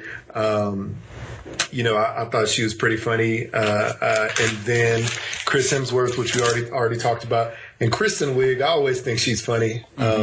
Yeah, she's great. I always think she's really funny. So I enjoyed her. Her acting, if you will. Maybe not the full on role, but yeah, I think she did great. And then what's that guy's name? Michael McDonald from Mad TV. Oh yeah, he was right. He was good in his short, entry, and I always loved him with Mad TV. So yeah, I even liked Annie Potts' little cameo. Annie Potts? Yeah, she was the hotel. Oh, that's right. She was the hotel. Yeah. She and Rick Moranis together that was one of my favorites. They were so funny. Yeah, they were. Yeah, so it's I don't know. They had a couple of good people here and there, a couple of bad people. Bad characters, if you will. One of which, like I already said, Slimer was a letdown. The Marshmallow Man balloon was a letdown too. It just sort of made me sad that they had him as a callback to the original, but I don't know, when he exploded, I was really expecting to see a bunch of marshmallow flop everywhere. Right. Yeah, so that just made me sad. But and then the guy who played the bad guy, I don't even know what his name is, and I don't care at this point. So whatever. But okay, let's see here. So. Was anything, you guys see any other Easter eggs throughout the movie? We already sort of talked about they dropped in Slimer, they dropped in Stay Puft, they dropped in some other things. Did you guys see any other Easter eggs? I know I saw a couple. Yeah, there was the bust of Harold Ramis right outside of oh, that's right, Gilbert's office. Yeah. What else? Well, if you count the scene, which was another waste of an actor, I feel like, with Andy Garcia as the mayor, but the restaurant scene, because in was it the second one where they're all covered in slime and they run in and they're all acting crazy? Yeah, right. They recreated that. Yeah. That was an interesting scene. I don't know, Andy Garcia. I think that was another just sort of, missed attempt, by a good actor. Like, I think that, I don't know, just their storyline of, sort of wanting to keep that hush hush, it didn't really flesh out, I think. Yeah. And Cecily Strong, she was like his assistant or whatever, and she's great, but she was sort of annoying to me. Yeah. I remember in the old one with the mayor and that annoying guy, like his little like sidekick assistant, the mayor's assistant, who kept trying to like put them away, and it was just so much more fun, I felt like. Yeah, I think you're right. And okay, so I don't know if you guys both seen Ant-Man and also what is it called? What's the other movie? Baymax. Which the ones with Baymax? I can't remember. Big Hero 6. Big Hero 6. So Lindsay, have you seen Ant-Man and also Big Hero 6? Yeah, I've seen both those. Yeah, I know you've seen them both too, Jay. Okay, so at the ending, in the end, who was it that fell in the vortex? Melissa McCarthy? Like at the end? Yeah. Oh, yeah. So she falls in, and then Kristen Wiig jumps in after her. That is reminiscent of both of those movies. The ending, actually, almost of both of those movies, where Ant-Man, sort of goes to save the world, by falling, by like shrinking himself into, nano nothingness, and then coming back, and then of course in Baymax, in Big Hero 6, when Hero jumps in, to go to try to save Baymax, and then the lady who's caught out in space or whatever, space and time, and come back. That was a direct connection to that for me, and I thought that was like my favorite scene. I have to say, that was my favorite scene, just because it reminded me of those two movies, and it reminded me of it sort of showed me of what this movie maybe could have been if they had, sort of, like I said earlier, like fleshed out storylines and everything else. And then also, if it wouldn't have gotten all the hate to sort of cloud the judgment, if you will, on top of it. So, yeah. So, let's see here. Also the final fight with Rowan, who was the villain. Yeah. He like asked the Ghostbusters what form they preferred he appear in, and in turn, he turns into a huge monster version of the logo, which I thought it looked kind of dope. But this was like a callback to like the first film when Gozer asked that same question, and then all of a sudden the giant Stay Puft Marshmallow Man came. Marshmallow right. Man. Yeah, that's cool. Yeah, that was cool. I did like the guy who was tagging the wall in the subway. Tagged the logo. The logo. That was pretty sweet as well. I don't know. I mean, I don't know. Is there anything else we want to talk about this movie, or are we done with it? Well, there's not going to be a sequel. Yeah. Oh, yeah. Yeah, I saw that and I was like, oh, okay. Which is fine with me because I don't. It's like just stop, just end it. It doesn't. Sequels. There's so many movies that have sequels that it's just not needed. Yeah. I remember you actually posted something to me, Lindsay, about on Facebook, I believe, about them not having a sequel, and you said that's how I feel about that, or something like that. Yeah. I remember that. That was so funny. Yeah. All right. Well, okay. So normally we give movies a rating, if you will. We don't have a star system. We have a mic system, since we, that's a part of our logo. So, Lindsay, how many mics on a scale of 1 to 10? 1 being, super terrible, horrible Ben Affleck in everything, and then 10 being Deadpool. Yeah. What would you? I would give it a. Oh man. I feel like I don't want to be mean, so I'll just give it. I guess this is me. I'll give it a 5. Okay. Oh. Jay. Yeah. I'm gonna give it. God, I always put Batman versus Superman at middle level as a 5. This one was a little better, so I'm gonna give it like a 5.5. Yeah. Okay. Just for the fact that they pulled off, I think, perfectly the Baymax / Ant-Man scene, just for the fact that they did not leave out Ernie Hudson. Mm-hmm. Because, I love him. Over the history of time, since the original Ghostbusters movies came out, Ernie Hudson has been sort of like, oh yeah, Ernie's in this too. Since those two things happened, and also given those 4 original, or I guess 4 ladies their due as being funny, and Chris Hemsworth pulling off his role, I'll give it a 6. All right. Well, I'll give it a 6. It's a tentative 6 because I'm not going to go buy it, but I mean, if it comes on TV again, and you'll probably watch it. I'll probably just check it out. Yeah, so, right. So definitely, if you haven't seen Ghostbusters, wait for it to come out on Redbox or Netflix or TNT. So it'll be out on one of those. So yeah, if you liked the review, if you hated the review, I don't care. Tap your love box. Who lost? Oh, she gone. Maybe her phone died. Okay. Let's see if I try to call her back, see if she hops back on. Hello? Yo. Okay, well, now we're back. All right. Oh, good. All right. So we just finished the Ghostbuster review real quick. Thanks. And then now we're going to do a quick chat about women in entertainment. So, Lindsay, take the wheel if you want. Oh, goody. So a lot's been happening in Chicago just because there's a lot of sexual harassment as far as like with female comedians, and it's hard being I feel like a woman and a female performer, but it's even harder being in comedy because it's that whole thing of like women aren't funny. Yeah. But there's been a lot of harassment going on just over the years. There's a lot of older men in the community who are sort of those like creepers who get excited when like there's new younger women like they move to the city to do improv, and they sort of take advantage of that.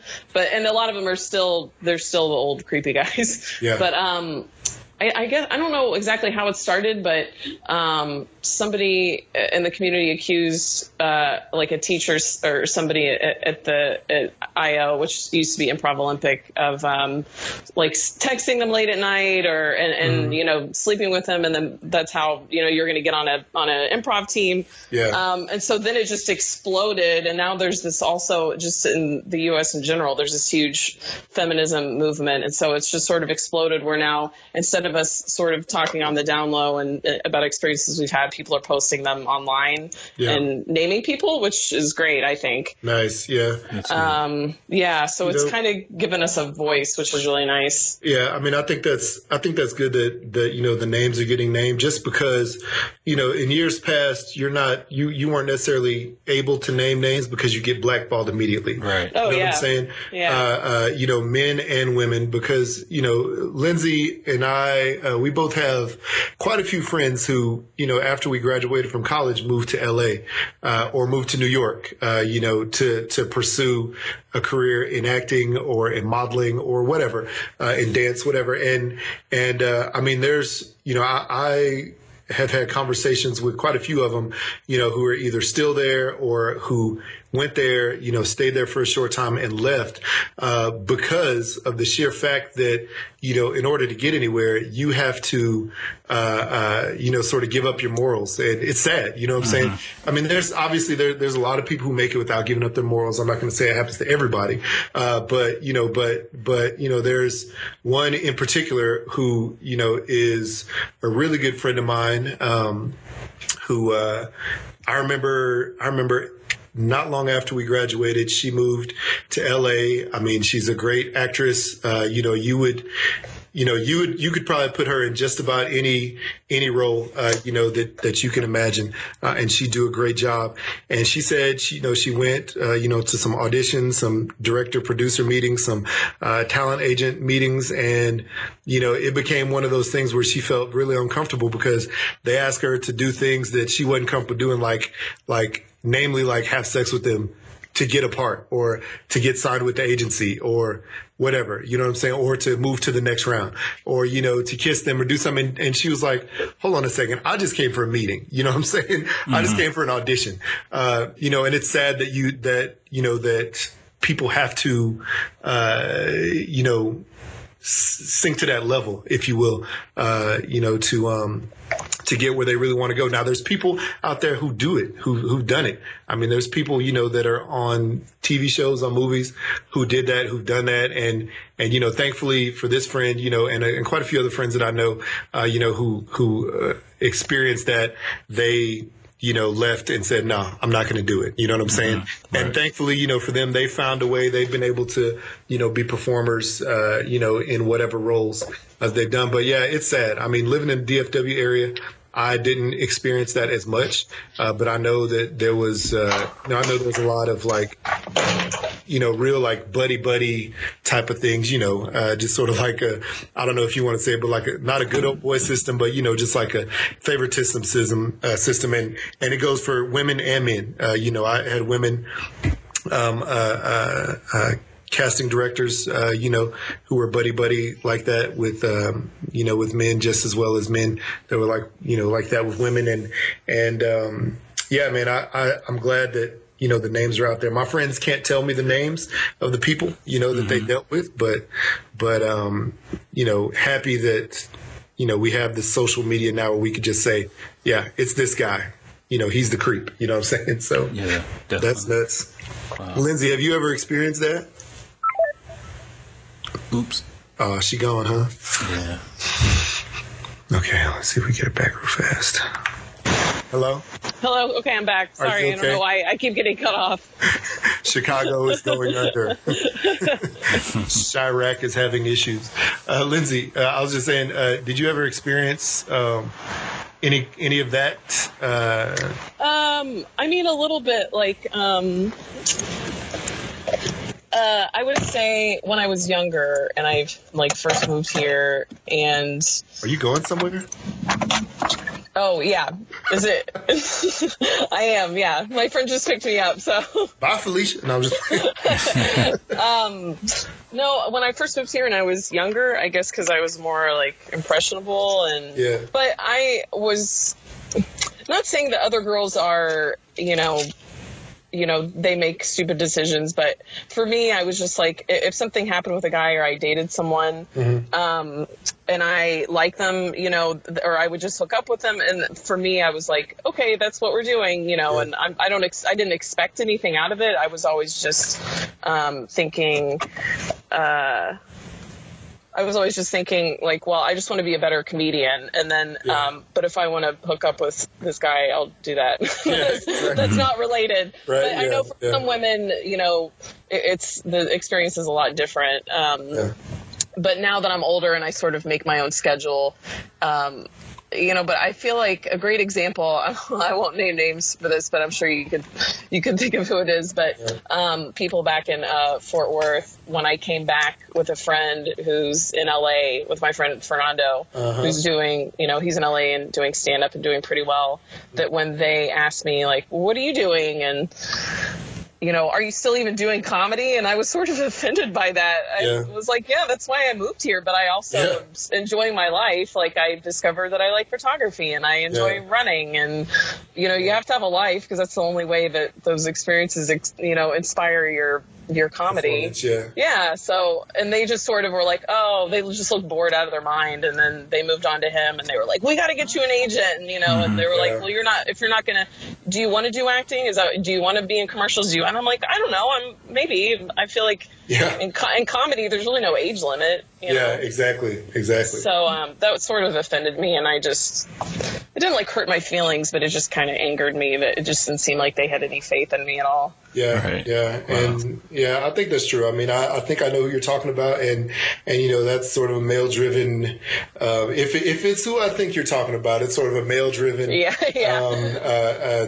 Comedy showcase, if you will, and they're funny, but you got to have, if you're okay, I don't know how to say this, but if you're going to train people to do what you do and nurture them that way, regardless if it's a girl or a guy, when they come back saying, yeah, I'm doing this and I'm doing well, or yeah, I'm doing this, but I'm also doing other things, you have to support them just like a parent would, just like any old teacher would. Right. And I mean, it's, it just sort of goes to like, the sexualization of different roles, you know what I'm saying? Of if it's okay for a woman to be the dumb blonde, you know what I'm saying? But it's not okay for the guy. So we're going to make the guy the action hero, you know what I'm saying? Right. So it's like, it's okay for, the guy to be out there working and, doing other things, but then it's, if you're the woman, no, you have to be doing it all the time, or else we won't really pay attention to you, or you just need to get out of it totally. You know what I'm saying? Right. It's just sad that, I don't know. It's just sad that that's the way that, that's treated. Yeah. And it's nice too that like, with AJ that he does performing too. And sometimes not for my current job is a lot of people my age or younger. I feel like the old lady in my office, but my other jobs, it was frustrating where it was like, they didn't seem to care much about the comedy, but it was all just the focus on, well, are you guys going to get married and move in together? And I'm like, I don't know. Like, leave me alone. It's just because we're both in our 30s. We're not in a hurry to do anything. We don't really want kids. If we get married, maybe that'll happen. But we're both sort of like, what can we do to make our careers better? You know? Exactly. So it's good to have that as well. But it's, I mean, the improv community, it is male dominated, but I feel like that's definitely changing. I feel like it's sort of even now. Definitely here in Chicago, it's changing. Well, that's definitely a good thing. I mean, we all love, SNL, like old school SNL. I don't know about new school SNL yet. I'm sort of here and there on it. What do you think, Jay? Do you like just sort of like new school SNL, like the way comedy's going, like Jimmy Fallon's terrible comedy, or would you much rather have? I mean, I didn't just say that, but I totally said it. You did say that. You did. And I'll leave it in, too. I mean, I don't really watch much of the new SNL, but, every once in a while I'll catch a skit online or like on like the front page of like YouTube or something like that. And it's okay. It's funny at times, but then I rather that old school. I mean, make no mistake about it. I think Jimmy Fallon's not funny at all. So, I mean, I didn't. We get it, Jared. We get it. Lindsay, your friend that's in the car with you. Is that female, male? A female. Yeah. She can say hi if you want her to. Okay, hold on one second. What's her name? Hello? Let me turn the speaker on. Speaker box. Okay. This Hello, is Kyna. friend. Say hi. Hi. What's up, Kyna? Hey. Welcome to the hashtag Blackout Podcast. You can find her on Instagram at KJ in the City. All right. Well, we're going to follow you. But she does a lot of stand-up. I'm trying to get back into that. I don't really do much stand-up. I do more improv and like characters and stuff. So, but she definitely understands. There was one night where this is a great example. I went and saw her do stand-up, and she was like, there were maybe one or two other women that night, and it was a lot of older guys. And I kid you not, every topic was, with all the older men, it was either porn or masturbation or yes. And it was just. That's what I've experienced a lot with men in stand-up community, like here and everywhere. But it was just, as soon as Kyna performed, as soon as she was done, I immediately left.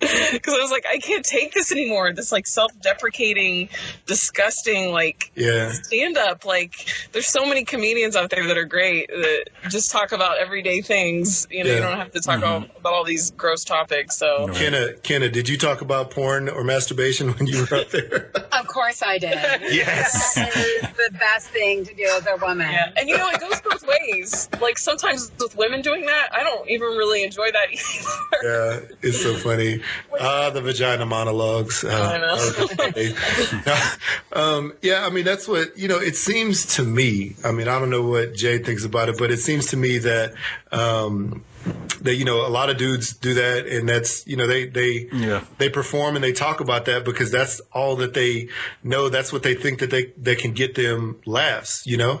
Right. And it's sad, you know, it's sad that you can't expand your horizons outside of that, you know? Well, and that's like what I was talking about earlier. I mean, if you don't have a life outside of stand-up or comedy, then you just become obsessed with it, and I feel like and then you get depressed about it. Yeah. And I think a lot of those stand-ups, male and female, just that becomes their life, and then it sort of they're just sort of digging themselves into a hole. Yeah. They're not having an experience in anything. Yeah, like relate to. have a life. I mean, especially here in Chicago, there's stuff to do all the time, everywhere, and people are always telling me, they're like, "God, it looks like you're having fun and you're doing stuff." I'm like, "Yeah, I have a life." That's what life is, right? Yeah, exactly. Yeah, that's what life is. Yeah, Jay, I know you had a question you wanted to ask.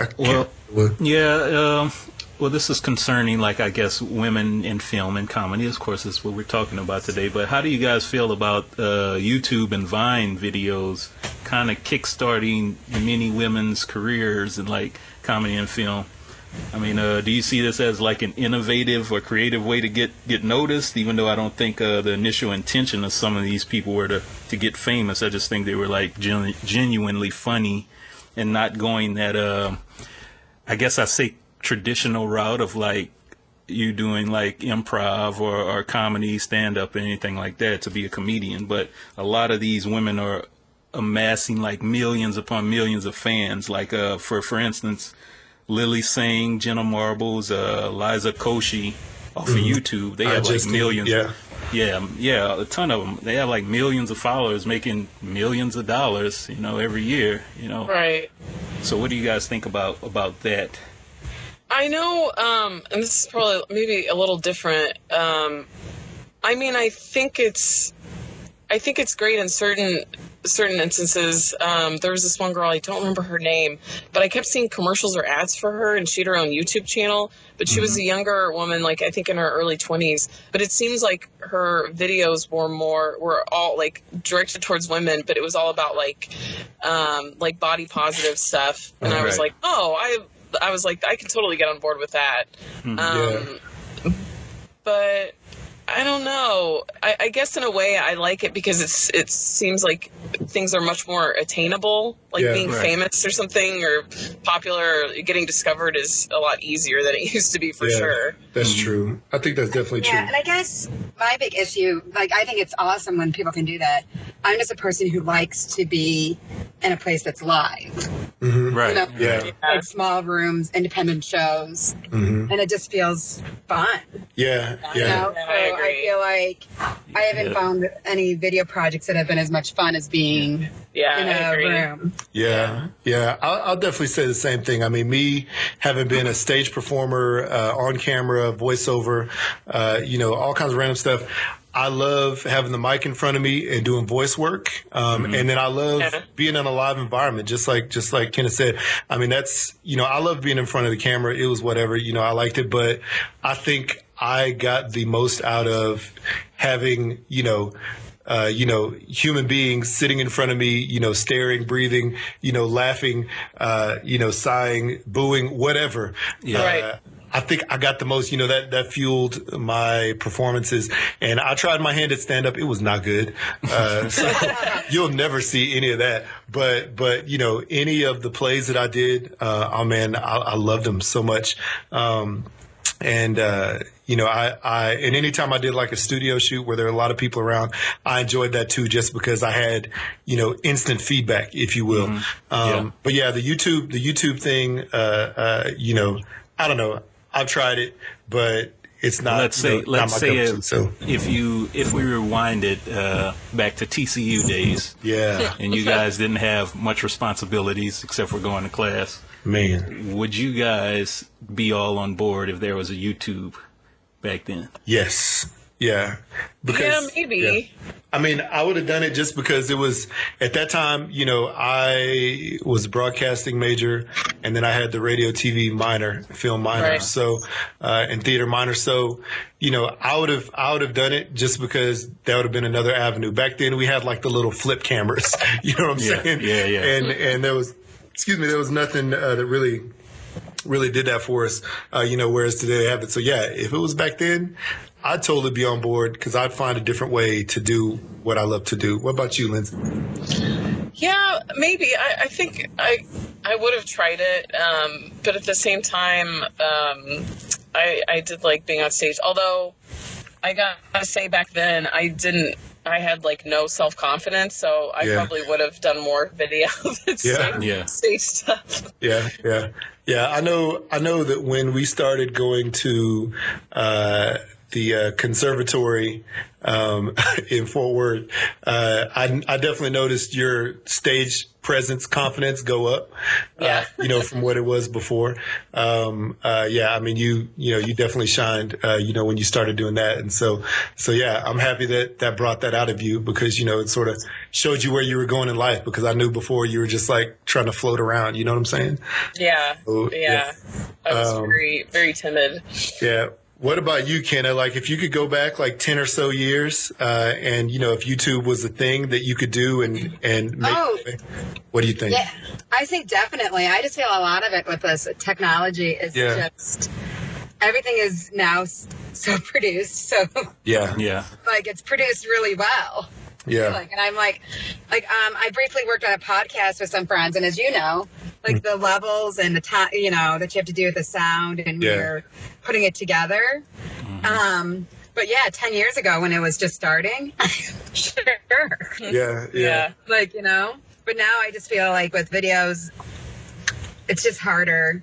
Yeah. To like get everything the way you want it. There's so many out there. Number one, and I mean, it's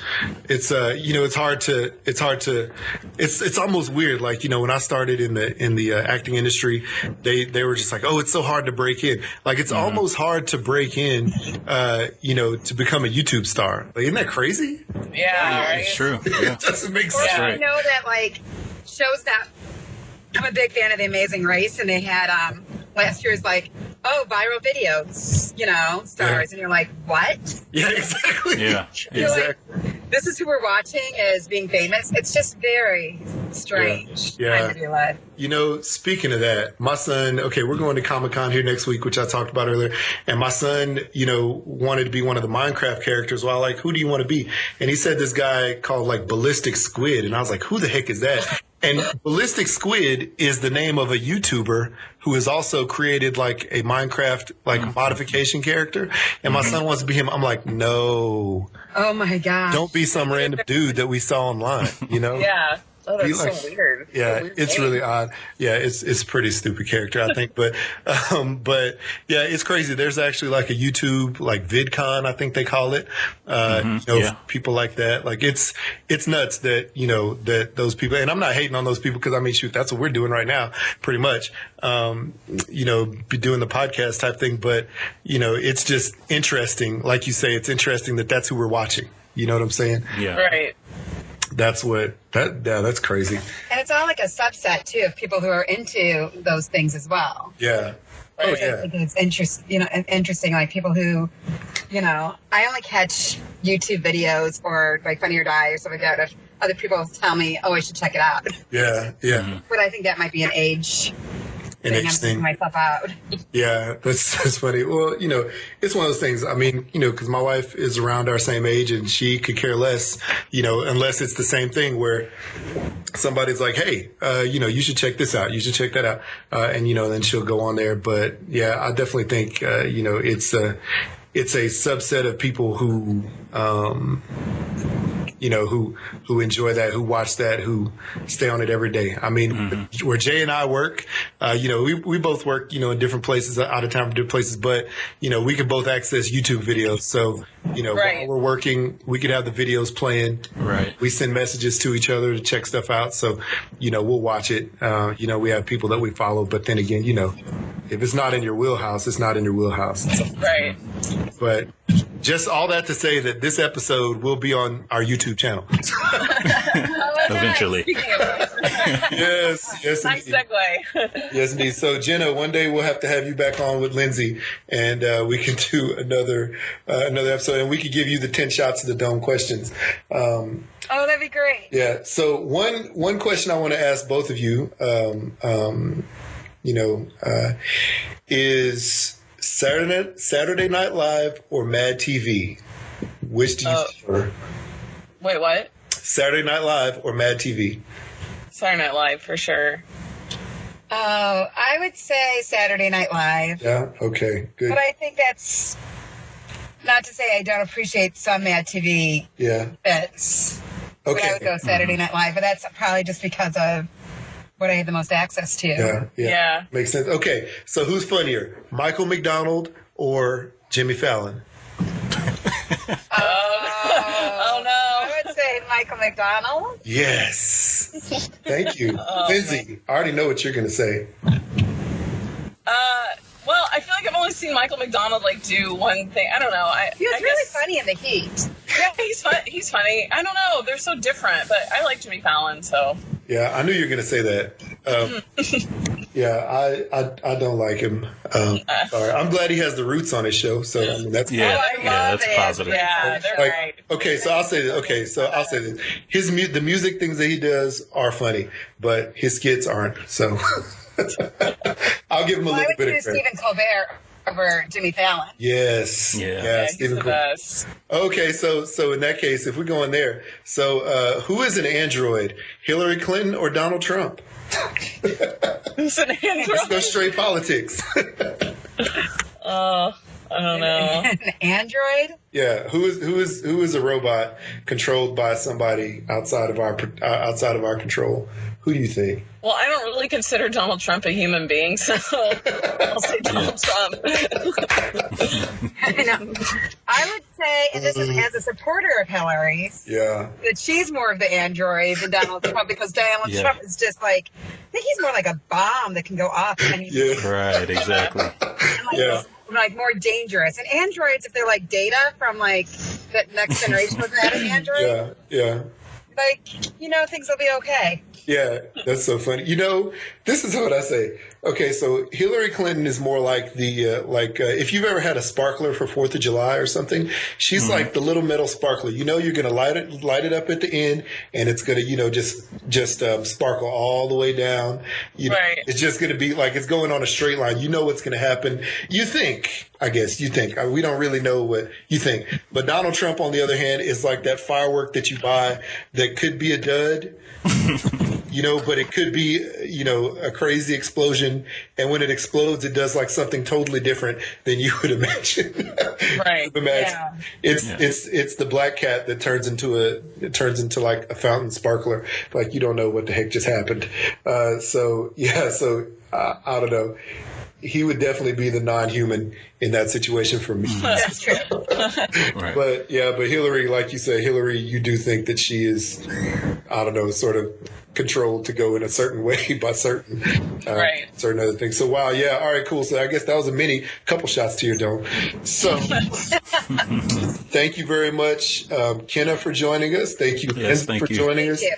Great talk. Yeah, thank you guys. Great talk on that. We'd love to have you back, both back. That'd be great. Kyna, since you're on the show with us, go ahead and tell us where we can find you. You can find me on Facebook and YouTube. Not YouTube. I'm not on YouTube. Facebook, Instagram, and Twitter. Instagram and Twitter is KJ in the City. Facebook, Kyna Lenhof. I also am a co-producer of a monthly showcase called This One Woman, which is a comedy variety show. Sweet. And that's in Chicago? It's in Chicago once a month, and it's been my favorite it's a great project. Show.